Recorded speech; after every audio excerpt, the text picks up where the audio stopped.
Quand un parent euh, envoie à l'école, ou dans un autre lieu pour enfants d'ailleurs, un enfant qui est euh, parfois très très mal vêtu, ou qui a un bleu sur la figure, et qui enlève ses manches et on voit qu'il a des bleus partout sur les bras, ou chez les petits qui vont à l'école maternelle. À l'école maternelle, comme on est obligé de les aider à aller aux toilettes, bon, on les déshabille un peu forcément. Donc, l'assistante de l'institutrice qui est là voit que l'enfant a des bleus dans le dos parce qu'il a un peu soulevé sa chemise pour le mettre sur les toilettes. Donc, le parent laisse voir que son enfant a des bleus. Qu'est-ce qu'il nous dit? Euh, eh bien, il nous dit au secours. Et j'ai toujours eu du mal à comprendre qu'on ne comprenait pas cela. Il nous dit qu'il faut arrêter ça. La dernière situation de signalement auquel j'ai eu affaire, ça date de pas très longtemps, c'était ça. C'était une petite fille de 18 mois. Elle marchait en plus très très mal. Elle était à peine sur ses deux jambes. Et elle avait non seulement elle était très sale, mais elle avait des bleus plein la figure. L'assistante maternelle qui l'a recueillie a été obligée de lui donner 3 bains de suite pour réussir à la, se- à la rendre propre, quoi, etc. Et elle avait des bleus un peu partout. Euh, Manifestement, ses parents, deux parents, elle avait aussi des frères et sœurs, et ses parents l'ont laissé voir.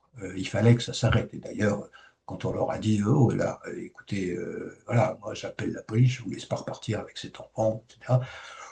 Ils ont montré à quel point ils étaient soulagés. Donc,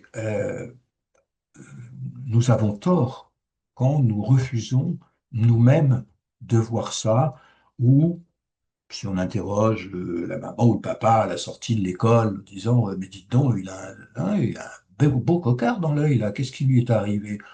Bon, rien, il est tombé dans l'escalier, etc. Alors, réfléchissez une seconde et vous verrez bien que si on vous dit qu'un enfant qui a un cocard, voire deux, au fond des yeux, il n'est pas tombé dans un escalier. Vous essayez vous-même de tomber dans un escalier, vous verrez, vous ne ferez pas de cocard. Pour avoir un cocard au fond des yeux, il faut avoir pris quelque chose dans l'œil. Voilà. C'est aussi simple que ça. Donc, le parent, en plus, vous aide en vous fournissant une excuse bidon, qui n'a aucun sens, il n'y a pas besoin d'avoir fait 10 ans de médecine légale pour le savoir, et donc, euh, ben, il continue à vous appeler au secours. Si on se contente de dire, ah bon, bien, vous devriez quand même le faire soigner par un médecin, etc. Il a vu un médecin, non, non, mais c'est pas grave. Donc, ces parents-là n'arrêtent pas de faire en sorte qu'on leur dise, hé, oh, arrêtez là, c'est pas possible. Cet enfant, il a besoin d'être soigné, c'est pas comme ça. Et on ne le fait pas. Alors, fait pas. Quand je dis qu'on le fait pas, il y en a qui le font, hein. Je mets pas, je mets en cause personne en disant ça, mais très souvent on passe à côté de ces choses-là, alors que ce sont des parents qui appellent au secours et qui appellent au secours à répétition. Il y a des familles que j'ai connues comme ça pendant plusieurs années qui fluctuaient, c'est-à-dire une première fois, ils faisaient en sorte qu'on s'intéresse à eux, alors on envoyait une équipe éducative à domicile. Et puis, au bout d'un moment, on les laissait un peu faire leur vie, etc. Puis ça recommençait. Donc, il y avait des fluctuations comme ça, c'est-à-dire que euh, c'est difficile pour un parent de dire excusez-moi, mais je n'y arrive pas. Et puis oui, je suis très quelqu'un de coléreux, donc ben, quand je suis en colère, je tape sur tout ce qui se trouve là. Ben, si c'est mon gosse, ben, je lui tape dessus, etc. Ils ne vous le diront pas comme ça, bien entendu.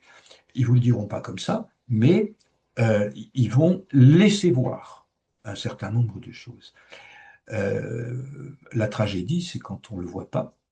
La tragédie, c'est une histoire qui est arrivée en France il y a une quinzaine d'années.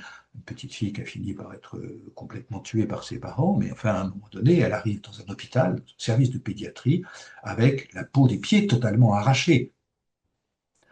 Et alors on la soigne, voilà, et les parents vont raconter au médecin qu'elle a une maladie orpheline qui est soignée dans tel hôpital parisien, etc. Ça se passe au centre de la France.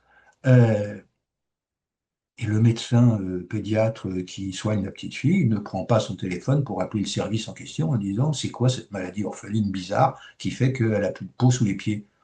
On la faisait marcher sur les graviers avec un sac à dos, pieds nus. Donc elle avait pas. Voilà.